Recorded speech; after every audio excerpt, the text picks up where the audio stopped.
الحمد لله رب العالمين والصلاة والسلام على أشرف المرسلين وخاتم النبيين ورحمة الله العالمين. All praise is due to Allah, and I send prayers and peace of Allah upon our Prophet Muhammad sallallahu alayhi wasallam, the seal of prophets and the mercy of all creations. Let us uplift our morale. Today's lecture is on seeking after hadith of the Prophet sallallahu alaihi wasallam. I will report for you only one story. And before talking about this story, I'm asking you this question. How did you lead your life? I mean, how did you spend your life? How many years you spent in your job? Somebody may tell me that he spent 20 years as a soldier, or 30 years as a businessman, or 10 years as a teacher, dedicating 20, 30 years, etc. I'm talking to you about the story of a man who spent his life in two journeys. He took two trips throughout the whole of his life. One for 15 years and the other for 20 years. What is the purpose of his travel? To pick up pieces of wisdom of his beloved Prophet Muhammad sallallahu alaihi wasallam from every group of people, at any masjid that he meets, at any session of knowledge that he can attend, accumulating as many hadiths he could accumulate. His name is Baqi ibn Makhlad. I'm sure that most of us don't know him. Baqi ibn Makhlad walked on his feet from Spain to Iraq, seeking after knowledge. He was aiming at meeting Imam Ahl Sunnah wal Jama'ah, Ahmad ibn Hanbal, may Allah be pleased with him, to seek knowledge and to take knowledge from him.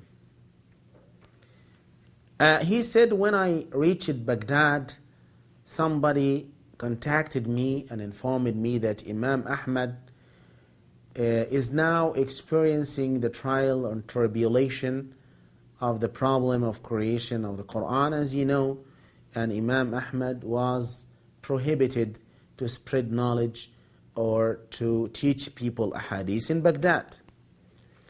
So Baqi ibn Makhlad said, I became completely depressed and disappointed.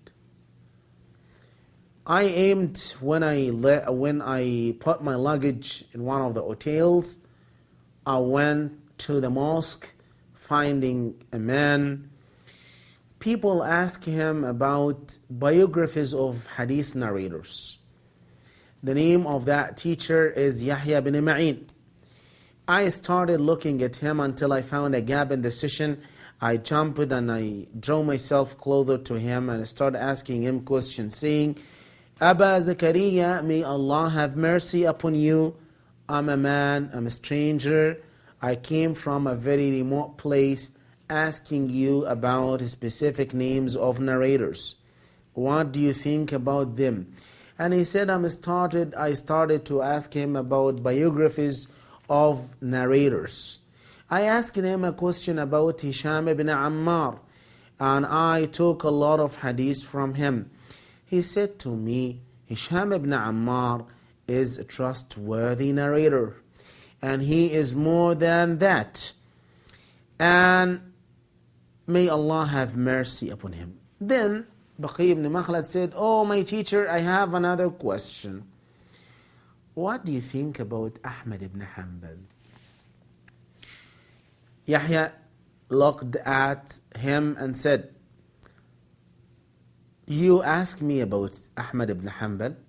He's our teacher. He's the Imam of Muslims. and he is the best among us. He doesn't need a question. It means that he is trustworthy. Baqi is asking and investigating about Ahmad before going to him to receive knowledge. He asked about the house of Ahmad ibn Hanbal.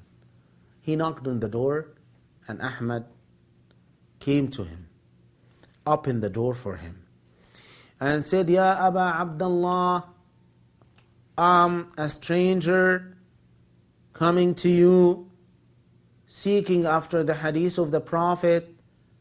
I'm a recorder of the Sunnah, compiler of a hadith, and I only took this journey for your sake. I mean that for you, seeking after your knowledge. Ahmad admitted him. And he said, from where you are? He said, I'm from the farthest west.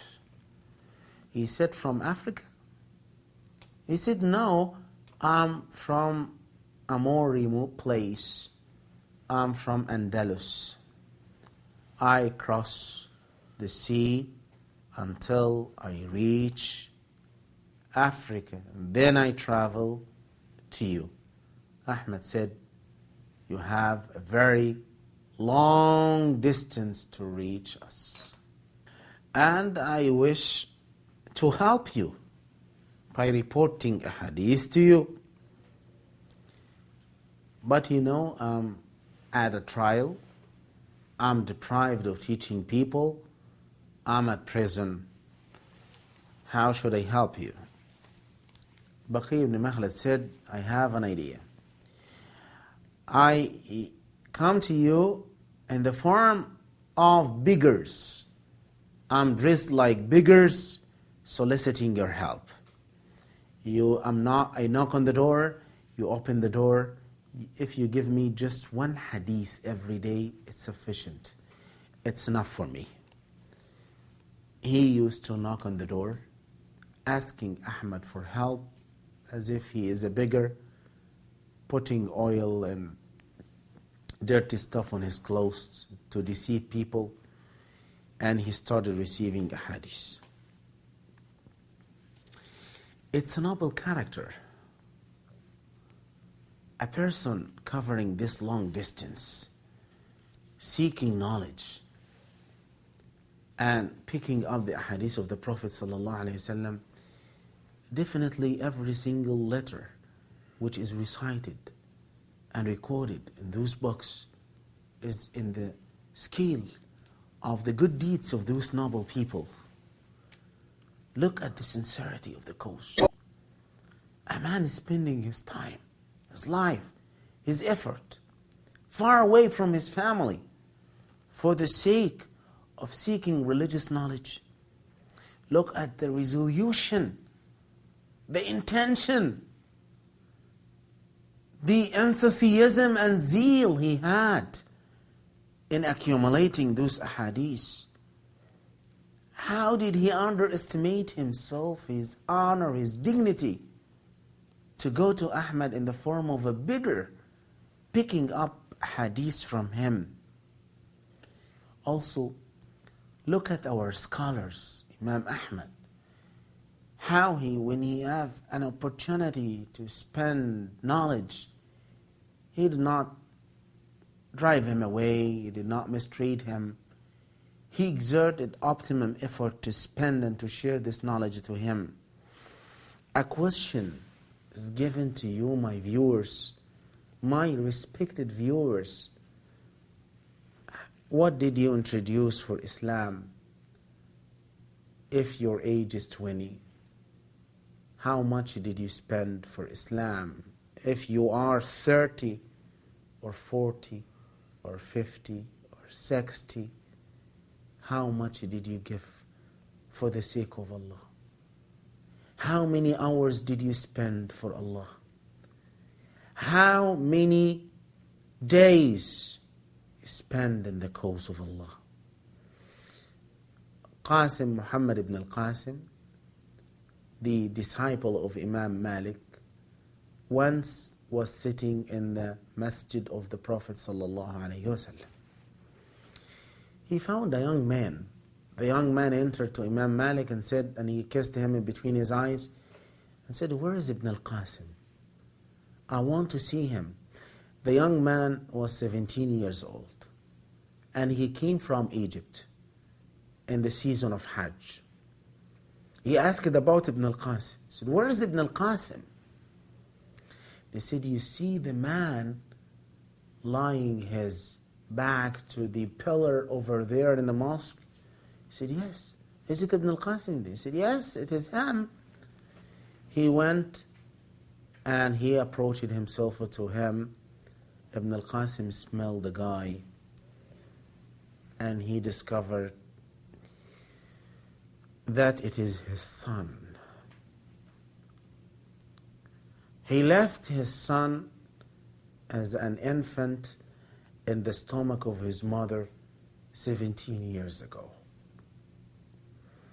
17 years ago, when he married his wife, he gave her the choice whether to travel with him, and she chose to stay.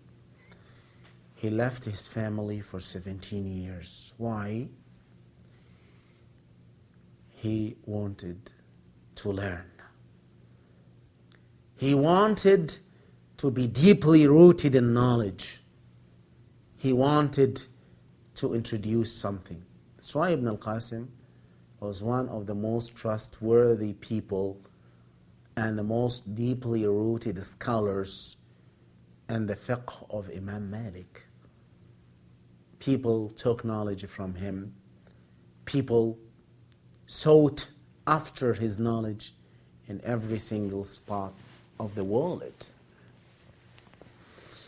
My brothers, these are a few amazing examples about our righteous ancestors who felt about the wings of the angels being lowered for them, tranquility ascending to them, and passed to paradise being made easy for them. These are my grandfathers. Show me your own grandparents. I ask Allah subhanahu wa ta'ala for forgiveness. And assalamu alaikum wa rahmatullahi wa barakatuh.